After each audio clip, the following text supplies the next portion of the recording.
What is art?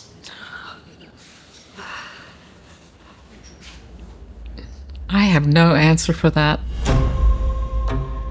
I don't even think of myself as a professional artist right now. I just make art. Sou alguém que se procura.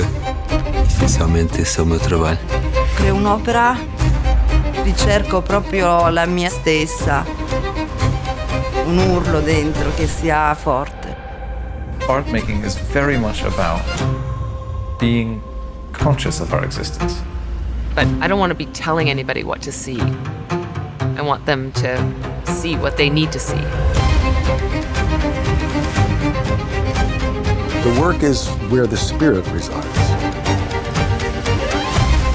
But if it does all the things it's supposed to do, spirit is transmitted to the viewer.